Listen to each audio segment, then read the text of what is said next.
Olá, tudo bem? Começa agora mais um podcast Talk Mais, o podcast do portal SP Rio Mais. Eu sou Poliana Vitorino e ao meu lado na apresentação, meu colega Gabriel Duarte. E aí, Poli, tudo bem? Prazer estar aqui com você. Prazer é meu. E o nosso convidado de hoje, ele é roteirista, diretor de cinema e membro da Academia Brasileira de Cinema.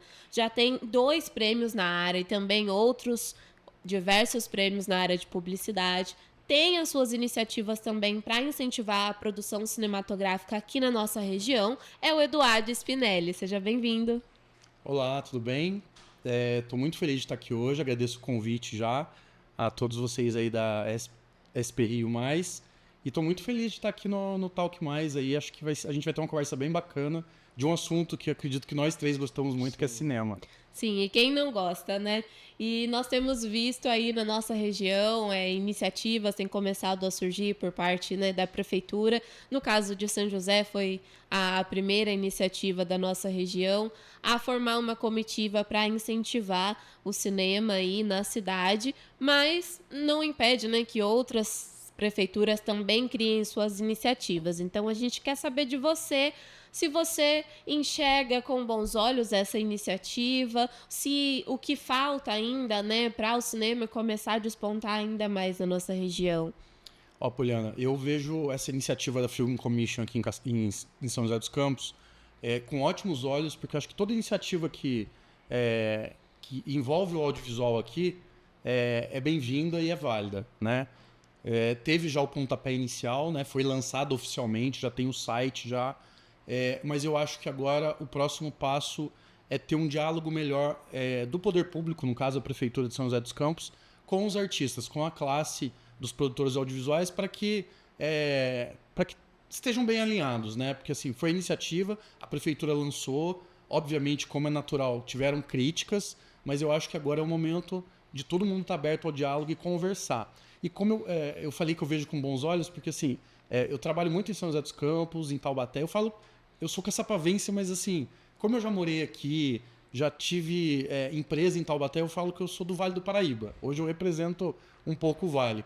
E essa iniciativa de São José, eu acho que vai ser uma excelente inspiração, uma ótima referência para todas as cidades, inclusive a cidade que eu moro, Caçapava, mas para todos os 39 municípios aqui da região metropolitana do Vale do Paraíba. Eduardo, eu queria saber, até pegando um pouco um gancho dessa primeira pergunta da Poli, como que você pensa em representar a região nos seus trabalhos? Porque a gente vê justamente isso, às vezes pessoas que querem consumir de fato cinema ou estudar cinema, tendo que sair da cidade, tendo que sair da região para poder ter esse acesso. Uhum. Você nas suas produções, nos seus trabalhos autorais, como que você pretende não só representar a região, mas também promover o cinema local, como para a gente chegar um momento de falar, a gente tem orgulho do cinema do Vale do Paraíba, né? Legal. Ó, Gabriel, assim, uma das bandeiras de qualquer trabalho que eu faço é valorizar o talento local. Seja os profissionais que já atuam aqui, né, que já tem profissionais que estão aí há 10, 20 anos trabalhando, mas também os novos entrantes, assim, quem quer começar a pensar numa carreira. Então, eu dou muita oficina, por exemplo, cultural, de roteiro, de direção. Trago colegas também da área para dar oficinas de fotografia, de preparação de elenco, de som, de animação, de tentar pegar todas as áreas que envolvem uma produção audiovisual. E assim, eu tenho sempre esse pensamento. Óbvio, tem muita pessoa que fala assim, nossa, meu sonho é ir para os grandes centros como São Paulo e Rio. Ok, legal, acho que tem que ir mesmo, mas o nosso trabalho também para quem quiser ficar aqui, tentar reter esses talentos aqui. Então, formar as pessoas, estarem capacitadas para trabalhar, não só, por exemplo, trabalhar na SP Rio+, por exemplo, formar uma pessoa para audiovisual para trabalhar em empresas de comunicação aqui da região, mas também oferecer possibilidades de ela estar capacitada, por exemplo, até se ela quiser ir para São Paulo, Rio, mas ela ter formação aqui, porque assim, estudar cinema é caro, sabe? Vou contar rapidinho minha história, por exemplo, eu sou publicitário, minha formação é em publicidade, mas chegou algum momento da minha vida que eu fui estudar em São Paulo. Fui fazer o curso na IC, que é a Academia Internacional de Cinema, não sei se vocês conhecem, mas é uma das mais renomadas do audiovisual. E assim, na época eu tinha condições, eu consegui pagar um curso, mas foi um investimento. Mas assim, é um curso caro, sabe? E assim, eu sei que não é acessível para todo mundo. E com essa mentalidade, pô, eu tive condições, agora que eu tô ministrando oficinas, você poder trazer esse conhecimento e compartilhar com as pessoas, porque muitos jovens que a gente dá curso são pessoas que muitas vezes são jovens carentes, tal, que não dificilmente vão ter acesso a esses cursos. Eu sei que hoje em dia na internet tem muita coisa gratuita, mas você tá ali presencial, conseguir trazer cursos de qualidade assim, para formar essa galera é muito importante. Então o meu foco é dar acesso para essa galera, estudar cinema, né? Incentivo a eles. Se eles quiserem sair, tudo bem, mas eu queria muito fortalecer o mercado daqui. E só complementando, você acha que o cinema aqui regional já tem uma identidade ou a gente está num momento de desenvolver isso? Eu acho que está no momento de desenvolver. Eu acho que já tem algumas produções e tal, mas fazendo críticas, até autocrítica, porque eu tô inserido nesse mercado, né? Acho que falta união, falta uma identidade, falta várias coisas se eu for começar a enumerar. Mas, por exemplo... Tem alguma virtude, assim, que você destaca do cinema local? É a capacidade de ser criativo. De fazer cinema mesmo sem dinheiro, sem verba. Isso eu sei porque, assim, eu fiz... 10 anos eu fiz assim, que é o que a gente chama de cinema de guerrilha, né? A gente... vamos juntar nós três aqui, eu, Poliana e Gabriel, vamos fazer um filme? Vamos. Poliana vai dirigir, eu vou fazer o roteiro, o Gabriel, sei lá, ele vai atuar, a gente vai fazer um monte de coisa. Beleza, vamos fazer cinema. Não temos dinheiro? Não tem problema, a gente faz uma parceria com sei lá, um curso de atores, de teatro, sei lá, e consegue grana, uma parceria ali para alimentação da equipe. É essa capacidade que é do brasileiro, não só, né? O Vale Paraíba tem isso, mas é bem do brasileiro. Vamos fazer? Vamos. Não tem, se tiver dinheiro, melhor. Se não tiver, a gente vai fazer do mesmo jeito. Então, acho que essa coisa do cinema de guerrilha é muito importante. Só que o que eu falo agora, né? Ano passado, tiveram várias leis. Teve a Lei Paulo Gustavo, teve a Aldir Blanc, que ajudaram a gente fazer com dinheiro. Pela primeira vez, gente, eu fiz um filme com dinheiro. Já estou entrando em outro assunto. Eu queria saber, eu vi que a sua última produção, né, que foi lançada em dezembro lá em Caçapava, teve a exibição, e ela foi roteirizada há 10 anos atrás, né? Isso. E eu queria saber de você, você está falando agora sobre a questão do fator financeiro, o que aconteceu nesse meio tempo, né, nesses 10 anos, o que você teve que correr atrás, além da verba financeira? O que aconteceu? O roteiro do Vida Louca, que é esse projeto que você mencionou, eu escrevi realmente em 2015, 10 anos atrás. E assim, como ele era um projeto meio complexo, assim, eu não conseguiria fazer sem dinheiro. Eu já tinha orçado lá atrás, já custava tipo uns 100 mil reais, pensando em correções e tal, né?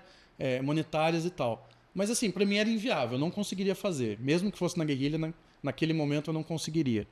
Porque a gente queria fazer um filme bem legal, diferente, né? Ele era ousado. Daí ficou 10 anos engavetado e depois eu fui escrevendo outras coisas.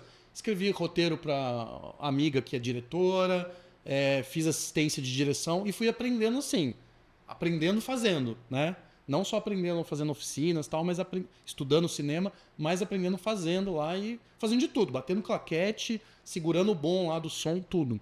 E daí, assim, de repente surgiu a Lei Paulo Gustavo em 2023, né? Que é uma lei, estou explicando para os ouvintes, quem estiver assistindo a gente, não sei se todo mundo sabe, mas é uma lei federal que teve, ela surgiu por conta, em caráter emergencial, por conta da pandemia, para dar uma ajuda para os artistas. Né? Tanto é que agora não tem mais a Paulo Gustavo. E ela, na época, saiu, acho que, se não me engano, foram 3 bilhões, mais ou menos, para ser esse recurso que é federal, para o Brasil todo. Essa verba era para ser distribuída para o Brasil inteiro, só que daí é por intermédio dos municípios. Né? Por exemplo, eu me inscrevi no edital, eu fui contemplado, mas por intermédio da Prefeitura de Caçapava. Né? Poderia ter sido por Prefeitura de São José, Taubaté, qualquer município do Brasil. Mas eu fui pela Secretaria de Cultura e Turismo de Caçapava e a gente teve a felicidade de pegar o primeiro lugar de edital. No edital, né? Acho que foram, se não me engano, 4 contemplados. Nós pegamos em primeiro lugar e o prêmio é 80 mil reais. Lembra que eu falei que o valor do prêmio, o valor do filme que eu tinha orçado era mais ou menos uns 100 mil reais? Quando eu vi o prêmio 80 mil, eu falei, opa, acho que dá pra tá perto do que eu imaginava. E daí a gente conseguiu viabilizar o filme. Fizemos um filme, a princípio era para ser um curta de 15 minutos, Porque o edital era para curta-metragem, mas daí no final ficou 26 minutos, que é quase um média-metragem, eu diria assim. Mas a gente conseguiu fazer o filme que estava engavetado há 10 anos atrás. Sim. E como foi a produção, onde se passa a história, né? Sobre quem é a história, o que te inspirou também. Legal. Esse roteiro é um roteiro que eu tinha escrito, né? Acho que foi o primeiro que eu escrevi logo depois que eu terminei a AIC, né? Academia Internacional de Cinema. É um curta-metragem e eu tinha me lançado esse desafio há 10 anos atrás de escrever uma história que tivesse um personagem só e uma locação. Com esse pensamento de guerrilha já, de que fazer cinema é caro, eu falei, vou fazer algo bem minimalista. Um ator só e uma locação, uma casa só. É a história do Alex, que ele é um dependente químico. Ele tá intocado dentro de uma casa, ele tá escondido, ele tá num esconderijo, porque ele acha que ele tinha um problema com um traficante de drogas lá, e daí ele matou o traficante e se escondeu, fugiu. Só que daí no decorrer da história ele descobre que o traficante está vivo, ele não matou o traficante, ele matou o irmão do traficante sem querer. E a mãe do Alex agora está desaparecida e ele fica desesperado porque ele está lá trancado na casa, a mãe dele está desaparecida, ele acha que o traficante agora vai se vingar, vai matar a mãe dele, olho por olho, dente por dente, é uma frase que tem no filme lá. Então é esse drama, essa trama, eu caracterizaria como um thriller psicológico. Ele é bem tenso, mas o desafiador mesmo, Poliana, foi fazer um filme com um ator só, os desafios. Porque toda a interação que ele tem é por telefone e é um ator só, tá? E assim, a gente gravou em Caçapava, né? Até porque o edital era de Caçapava. Então eu fiz algumas adaptações, porque a história original não era em Caçapava, poderia ser gravado em qualquer lugar em São José, mas daí por ter ganhado o edital da Lei Paulo Gustavo em Caçapava, daí eu fiz uma adaptação. Era para ser uma locação só, no começo eu inseri algumas locações de Caçapava, a Praça da Bandeira que fica no centro, que é um ponto turístico, um cartão postal de Caçapava para situar. Então eu acabei fazendo algumas pequenas adaptações e a história se passa em Caçapava em 2014. E foi muito legal. E falando agora um pouco mais de Caçapava também, você tem diversas atividades lá, você estava comentando com a gente até antes da gente começar o bate-papo, você faz oficinas, tem o Cinelab, o Festival de Curta Mazzaropi, que é uma coisa recente, mas que tem tido sucesso lá. O que você quer fazer em Caçapava? Onde você quer colocar Caçapava dentro do cinema? Vou dar uma resposta meio até pretensiosa demais, mas o meu sonho é transformar Caçapava num polo audiovisual aqui do Vale. E eu sei que tem potencial. O Vale todo, né, gente? Ele tem locações belíssimas. Por isso que a Film Commission, por exemplo, que valoriza as locações para quem quer vir, grandes produtores de São Paulo, quer vir, por exemplo, a Poliana é uma produtora de São Paulo, vamos supor, ela quer gravar no Parque da Cidade. A Film Commission vai fazer isso. Mas não voltando ao assunto Caçapava. Caçapava eu digo que está num momento muito bom, gente, efervescente, assim, culturalmente, desde a gestão passada. E essa gestão agora atual que começou esse ano, ela tá até agora está dando continuidade às ações culturais que deram certo, né? Falar um pouquinho do Cinelab, que é o meu projeto. É um coletivo, não é uma produtora, é um coletivo audiovisual que inclui, ele reúne mostra de filmes, oficinas culturais, tem um acervo online no nosso site, depois eu vou explicar melhor para vocês, e também produções próprias. O Vida Louca que eu fiz, ele é uma produção do Cinelab. E qual que você falou do Festival Curta Mazzaropi. A nossa primeira iniciativa do Cinelab foi fazer o Festival Curta Mazzaropi em 2019, um ano antes da pandemia. A gente fez lá no Museu Mazzaropi em Taubaté. Foi muito legal, a gente encheu lá por 3 dias. Eu acho que o auditório deles lá, o cinema, cabe umas 300 pessoas. Lotou. Assim, e só quem trabalha com audiovisual, faz festival aqui, sabe como é difícil lotar um festival. Porque, gente, é tudo gratuito. As atividades, palestras, oficinas, é tudo gratuito. Mas mesmo assim é difícil levar o público. É muito nichado e ainda assim não é todo mundo, sabe? A gente faz alguns eventos e a gente quer mais público e é difícil. Mas então, assim, a primeira iniciativa foi em 2019. O Festival Curta Mazzaropi foi super legal. Foram 200 filmes inscritos. Eu fiz a curadoria e tive que assistir todos os filmes. Daí acho que foram 12 selecionados. E daí tiveram lá os vencedores. Essa foi a primeira em 2019, em Taubaté. Daí em 2023, a gente fez o Cinelab no Parque Vicente Aranha aqui em São José. Foi super legal também. mostra de filmes. Lembrando, gente, que a gente sempre valoriza primeiro o cinema nacional, mas principalmente os artistas daqui. Eu não sei se vocês sabem, o cinema de terror é muito famoso aqui na região. Vocês sabiam disso? Sim. Jacareí e São José dos Campos tem muita gente fazendo cinema. Não, há poucos dias a gente teve até uma oficina aqui em São José sobre vampiros e os vampiros no cinema. E essa edição que a gente fez, a gente trouxe o pessoal do cinema de guerrilha, falou de cinema de terror, mas a gente valorizou muito inclusão e diversidade. Então, representatividade. Teve gente falando do cinema preto, teve gente falando do cinema principalmente dirigido por mulheres, cinema LGBT. Então, a gente trabalha muito isso, a regionalidade, mas sempre trazendo essas pautas que são importantes. Povos originários, a gente está sempre batalhando para que tenha essas discussões e a gente traga isso. Isso em 2023, no Parque Vicente Naré. No mesmo ano, a gente que eu falo, o Cinelab, eu, Daniel Leite, que é o meu sócio nesse projeto, a gente estava em conversa com a Prefeitura de Caçapava, e daí a gente decidiu fazer a primeira semana de cinema de Caçapava. Foi super legal, né? Nunca tinha sido feito assim.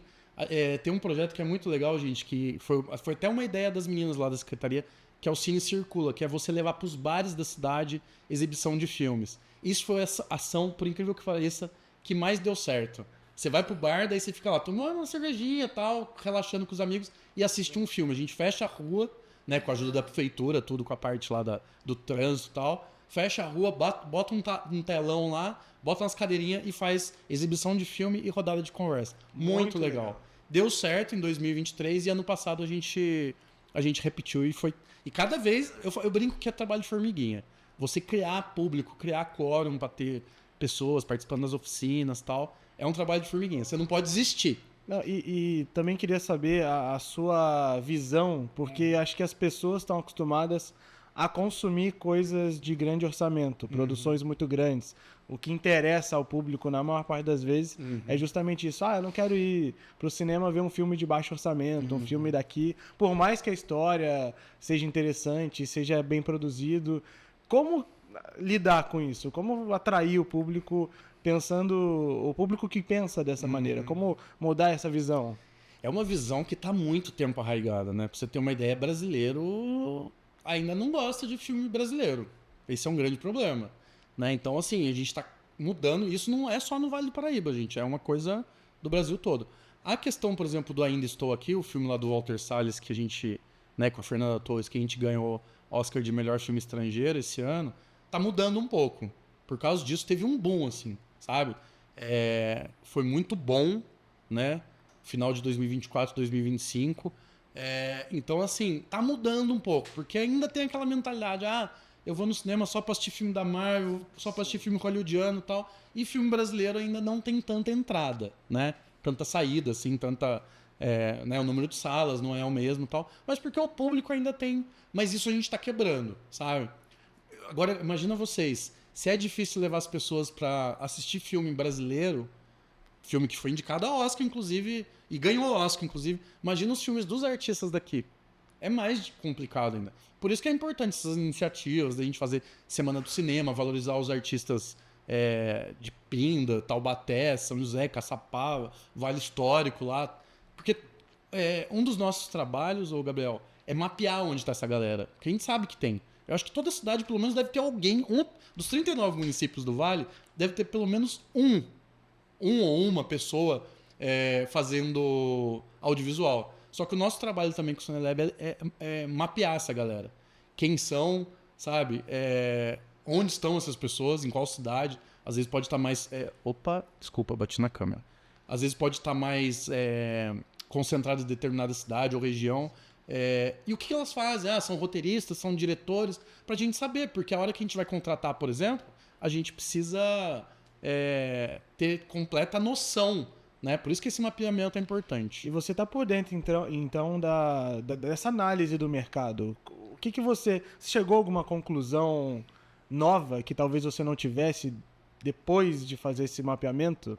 O mapeamento não está concluído, tá, Gabriel? Tá no processo. A gente está no processo, é difícil. Não, imagino. A gente, pra você ter uma ideia, a gente tem grupos de WhatsApp do audiovisual que a gente manda formulário, mas não é todo mundo que responde. Não, imagina, o grupo ali deve ter, sei lá, umas 500 pessoas, 500... Que seja 500 pessoas, mas é uma amostra muito pequena ainda de todo o Vale do Paraíba de quem trabalha com audiovisual. Então é um trabalho de formiguinha. A gente fala, compartilha esse formulário e tal, porque a gente precisa ter esse termômetro, saber, porque é importante, né? A gente vai contratar, a gente vai fazer produções, ainda mais com essas iniciativas de uma Film Commission. Pô, daqui a pouco vai começar a fazer grandes produções. Ah, beleza, eu vou gravar em São José, mas cadê os roteiristas? Cadê os diretores? Para valorizar o talento local. Então, é importante essa análise aí, mas está em processo, tá? Bacana. Sim. E a gente você tem alguma outra iniciativa planejada aí que pode contar pra gente que vai acontecer nos próximos dias, meses ou ainda esse ano? De projetos meus, você diz? Isso. Ah, sim, a gente está trabalhando. Tem um projeto, Poliana, muito legal que a gente começou já, a gente já está produzindo, mas que a gente precisa de recurso para finalizar tal, que é um documentário. Ele chama Jaula. A gente está gravando. Eu falo tá gravando no gerúndio porque a gente já começou, mas ainda está em processo. Nos presídios de Taubaté e Tremembé. O que é esse projeto A Jaula? Ele trata de um projeto, não sei se vocês conhecem, é muito bacana, depois recomendo vocês darem uma pesquisada.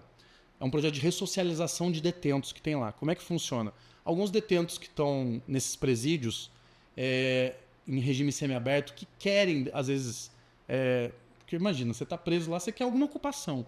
E tem esse projeto que é de uma ONG chamada Patas pela Inclusão, que ele faz o quê? O detento que tem interesse em cuidar de animais, ele se inscreve lá, óbvio, ele vai ser analisado se vai entrar ou não. Se ele for aprovado, ele vai cuidar de animais dentro do presídio, animais vítimas de maus tratos que são resgatados das ruas, via centro de zoonoses e tal. Então, é um projeto muito legal, porque tem um dos presídios, agora eu não sei de cor se é Taubaté ou de Tremembé, um tem um canil, que é só de cães, e outro gatil, que é só de gatos. E esses detentos, eles cuidam dos animais, eles têm curso de banho-tosas, aprendem um pouco de veterinária, tem acompanhamento de uma profissional de veterinária, mas eles cuidam desses animais. Então os animais que são... Nossa, o vídeo é meio impressionante. Você vê o vídeo lá, as fotos, tem gato, tem um olho só, que são maltratados, mas que tem uma segunda chance. Essa palavra, essa palavra é muito importante, segunda chance, porque esse projeto é uma segunda chance, tanto para os animais quanto para os detentos, que muitos deles são violentos, e o projeto eles dão uma... É amor, gente. O que a gente quer provar com esse documentário, que a gente não sabe ainda se vai ser um longa-metragem documentário ou se ele vai virar uma série documental, que hoje em dia está bem alta, mas é para falar sobre o amor, a troca de carinho, de amor, de afeto entre homens e animais, né, os detentos e os animais de rua, gatos e cães, como isso pode ajudar e muitas vezes salvar, né? Então é um projeto que eu gosto muito. A gente começou a gravar ele em 2023 e a gente está em parceria também com o Marcelo Torres, que é um produtor, meu amigo, assim, que ele é produtor da Central do Brasil. Teve aqui recentemente. Ele veio aqui já? É. Então, eu não sei se ele falou desse projeto, porque eu vi que ele falou em algum programa, ele falou sobre a jaula. E assim, eu apresentei, um dia eu saí para tomar um café com o Marcelo, né?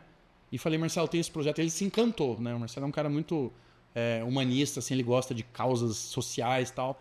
E assim, cara, daí ele abraçou o projeto, então a gente está desenvolvendo. Eu acho que esse é o projeto que eu tenho...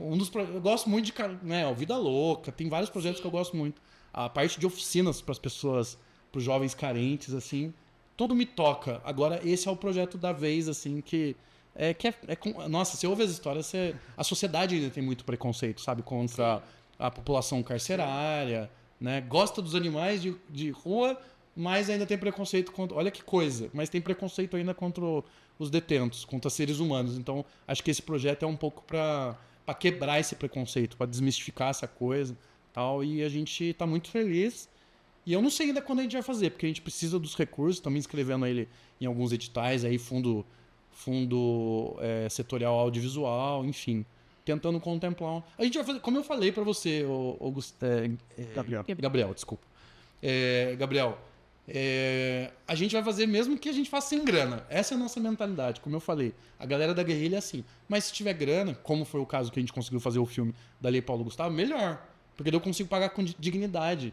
Eu fazer assim, falar, Gabriel, você fez o trabalho, tá aqui, ó, o seu salário. Poliana, tá aqui seu salário, seu cachê. Isso não tem preço, cara, né? Sim.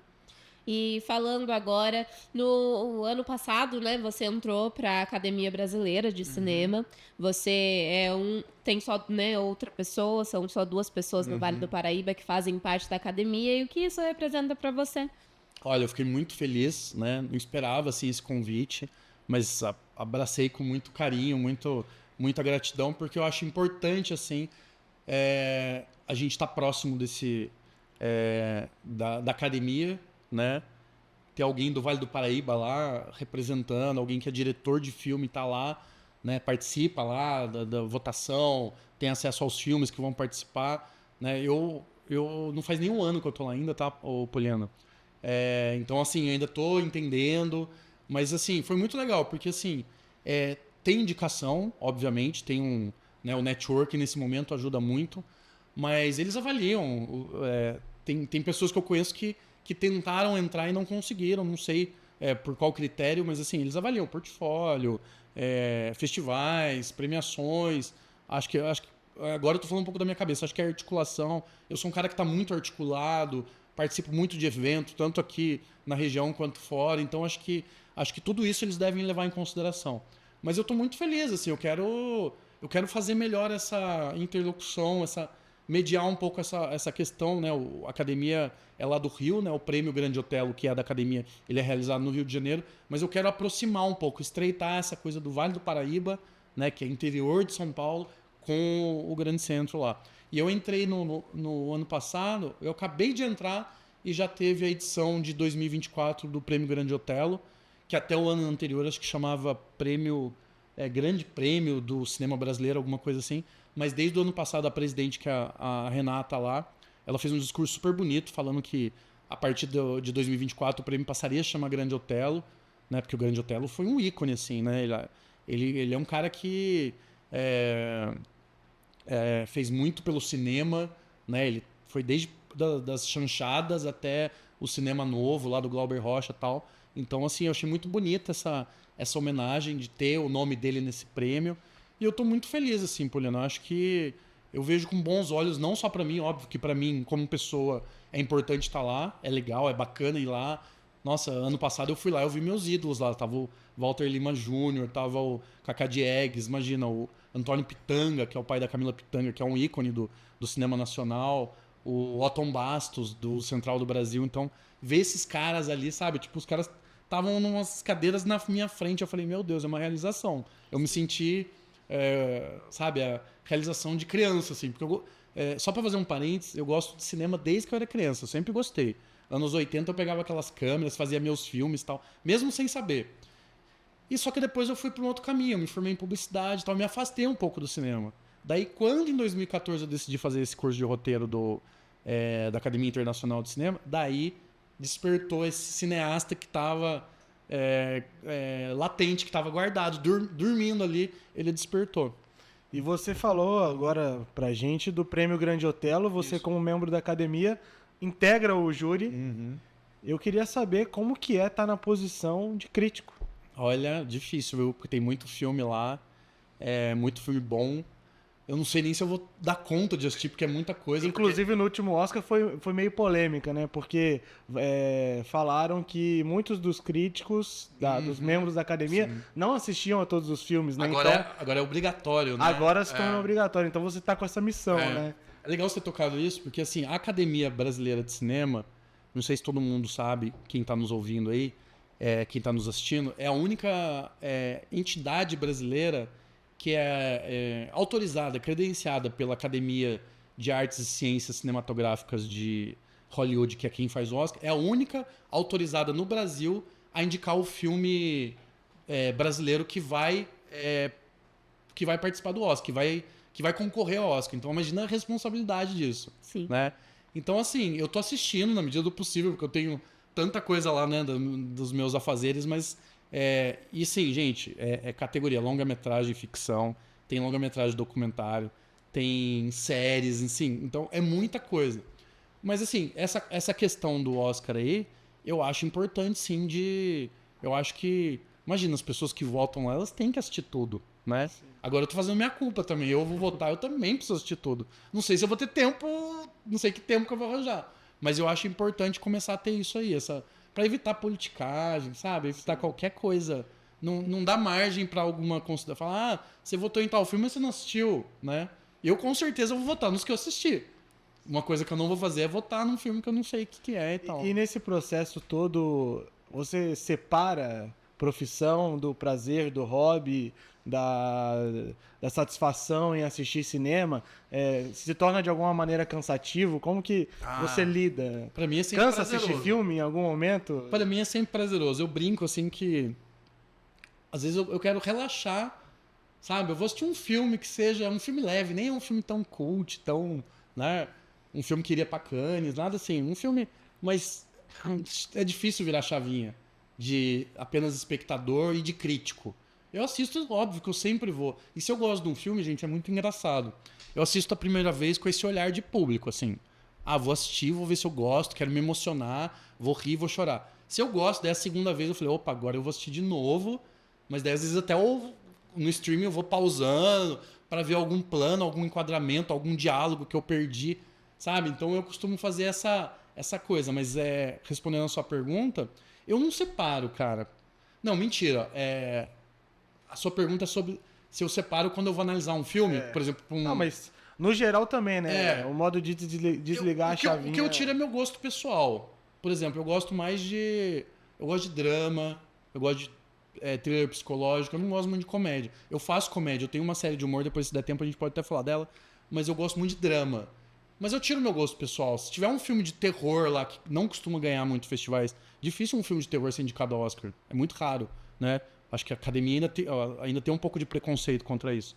Mas eu tento tirar um pouco qualquer coisa pessoal do Eduardo. Sabe? Eu gosto muito de filme Tarantino, eu gosto de Breaking Bad. Eu tento tirar isso e tento assistir qualquer obra cinematográfica que está indicada na lista lá com o olhar estritamente profissional. É bom, a história é boa, o roteiro é bom, a atuação do elenco é boa, dos atores, tá bem dirigido. Tento olhar com esse olhar técnico, separando Eduardo do que ele gosta e o Eduardo profissional que tem que olhar. É o Eduardo crítico, né?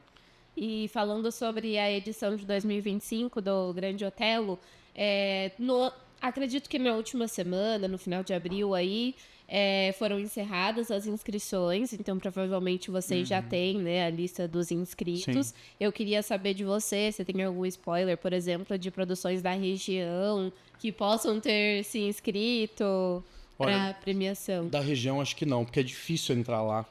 O critério deles lá, eu mesmo queria inscrever o Vida Louca, mas assim, é difícil entrar lá, porque tem uma série de critérios, sabe? Tem que ser cadastrado na Ancine, tem que ter... Eu acho que, se não me engano, tem que ter participado de alguns festivais. Então, assim, o funil é bem restrito ali. Mas de spoiler, eu não sei o que... assim, tem filmes que estão... né, não sei se vocês acompanharam aquela polêmica, né? A princípio, o Ainda Estou Aqui não entraria, porque ele receberia uma homenagem lá. Mas depois a academia voltou atrás, a Academia Brasileira de Cinema até divulgou um comunicado lá no Instagram, porque teve uma pressão dos produtores do filme para que ele entrasse e concorresse, porque ele não ia concorrer. Sim. Ele só seria homenageado. Só que você fazendo isso, legal, é uma grande homenagem, porque ele ganhou Oscar de filme estrangeiro e tal. Mas você tira a possibilidade, por exemplo, vamos supor, a Poliana foi diretora do filme, ela não vai poder concorrer pelo trabalho dela de direção de arte. Tirou essa possibilidade. Então eles voltaram atrás e o Ainda Estou Aqui vai concorrer nas categorias. Então acho que é isso, gente. Tem muito filme bom, muita produção. Não sei se vocês estão acompanhando. A produção nacional tá muito legal. Ano passado teve o Cangaço Novo, ganhou o prêmio, que é uma série assim, nossa, fora de série, espetacular, de qualidade assim que não deve nada a outros países, assim, sabe? Então, eu tô muito feliz com essa produção. Tô ansioso, né? Eu preciso assistir mais filmes e tal. Pra vocês terem noção, eu não assisti nem toda a lista do Oscar ainda, gente. Nossa. Mas assim, muito também. É muito filme, né? Você vai parar de trabalhar, você vai... Eu não terei nem tempo de vir aqui conversar com vocês e você tá em casa assistindo o filme. Mas, assim, por exemplo, a lista do filme do Oscar, eu costumo, pelo menos todo ano, assistir aos filmes que concorre a melhor filme. Esses, pelo menos, eu tenho que assistir. E depois eu assisti um ou outro que a crítica falou bem, de melhor atriz, melhor filme estrangeiro. Mas não dá conta, gente, é muito filme. Agora, você imagina pegar a lista Eu tô com a planilha lá. Eles mandam uma planilha pra você de... Tipo uma planilha de Excel com todos os links, login e senha, você tem que assistir, mas você não dá conta, gente. Por E isso... o seu curta, como que a gente faz pra assistir? Então. O Vida Louca, ele não tá disponível ainda online, tá? Porque a gente tá participando agora, é o que chama de trilha de festivais, né? A gente exibiu ele pela primeira vez como uma prestação de contas para a Lei Paulo Gustavo lá em Caçapava. Agora a gente está fazendo algumas exibições na região, vamos fazer em São José, possivelmente em Taubaté. Mas como ele está trilhando essa jornada de festivais nacionais e internacionais, a gente não pode liberar. Isso é uma coisa, é algo que é exigido dos festivais. Não pode deixar no YouTube lá aberto para todo mundo. Então, assim, quem quiser assistir, segue lá a gente, o Instagram, o perfil @Vida Louca com K, curta-metragem, Vida Louca curta-metragem, tudo junto. Porque lá a gente está sempre divulgando algumas exibições. Eu sei que agora, dia 16 de maio, acho que é uma sexta-feira, a gente vai exibir o filme às 19h30 na Unip, na Universidade Paulista aqui de São José dos Campos. Então a gente está fazendo essas exibições. Quem quiser que, por exemplo, não conseguiu ir em Caçapava, a gente fala, fulano, a gente vai ter, aproveita, se vocês quiserem assistir, a gente divulga nos grupos de WhatsApp, nas redes sociais, vai lá que vai ter. Mas a gente não está divulgando o link ainda para assistir online, tá? E Cinelab tem programação para acontecer em outras cidades também, ou de novo aqui em São José, de repente. O Cinelab a gente está sempre buscando oportunidades, né? A gente está muito em conversa com o poder público, com empresas privadas que queiram apoiar, patrocinar de alguma forma. A gente não tem nada ainda planejado, a gente está tocando outras coisas, mas possivelmente, não sei se vai ser em setembro, a gente vai realizar a 3ª Semana de Cinema de Caçapava. Né? A gente quer cada vez fazer algo maior, trazer mais palestrantes, mais pessoas. A gente já levou o Marcelo Torres, inclusive, que é o produtor do... O Marcelo Torres, não sei se você sabe, ele é inclusive produtor do Ainda Estou Aqui, né? Ele participou, ele não ficou o tempo todo na produção, mas ele tá lá também. Você olha no finalzinho, tem os créditos tem o nome dele. Então a gente tá sempre tentando trazer pessoas de fora também, de São Paulo, mas também reforçar, como eu sempre falo, valorizar o cinema nacional, mas principalmente o cinema regional. Eu acho que são essas iniciativas, assim. A gente quer sempre, tá sempre em conversa com o pessoal do Parque Vicentina Aranha também, buscando trazer, de repente, participar da FLIM, sei lá. A gente quer estar sempre presente, mas não só em São José, não só em Taubaté, não só em Caçapava. A gente quer, se convidarem a gente vai para os 39 municípios, gente. É isso. Muito legal. Mais? Eu fiquei com uma dúvida pessoal. Por favor. Eu quero saber qual que é o seu filme favorito. Esse não tem nem que... Infelizmente não é nacional, olha só. Falo tanto de cinema nacional. Se for falar nacional, eu já vou responder. Um nacional então e um internacional. Beleza. Pra facilitar. É o Cidade de Deus. Tá. Mas Clássico. é meio clichê e tal. Hã? É clássico. É clássico, mas assim, cara, o que ele fez pelo cinema, até hoje eu assisto. Eu uso Cidade de Deus nas minhas oficinas. Eu dou muita oficina em faculdade e tal. Cara, eu começo, porque eu levo o roteiro do Cidade de Deus, eu leio um trecho e mostro. Né? Porque Cidade de Deus tem aquela coisa clássica, a cena da galinha do começo. Que, se não me engano, foi o Spielberg que falou com... como é que é o nome do diretor? Fernando Meirelles. Fernando Meirelles, me deu branco agora. Uma vez ele perguntou pro Fernando Meirelles, nossa, quanto custou fazer aquela cena da galinha? Daí, achava que era uma cena de milhões. E ele falou que foi super barato, que ele colocou um cabo de vassoura, amarrou uma câmera ali pra fazer a galinha e tal. Ou seja, é o jeitinho brasileiro, no bom sentido, criativo, de improvisar e de fazer coisas sem grana. E o Spielberg não acreditou, porque ele achou que aquela cena, que é maravilhosa, é clássica aquela cena da perseguição, que é aquele ritmo meio videoclipe, assim, meio publicidade, né, de cortes rápidos, porque o Fernando Meirelles veio da publicidade. Então, Cidade de Deus, por N fatores, ele é o meu filme brasileiro favorito. Mas o meu filme favorito mesmo é o Clube da Luta, do David Fincher. Que é um filme americano, né, estrelado pelo Brad Pitt e pelo... Nossa, gente, hoje eu tô com o nome. Pelo Edward Norton. Sim.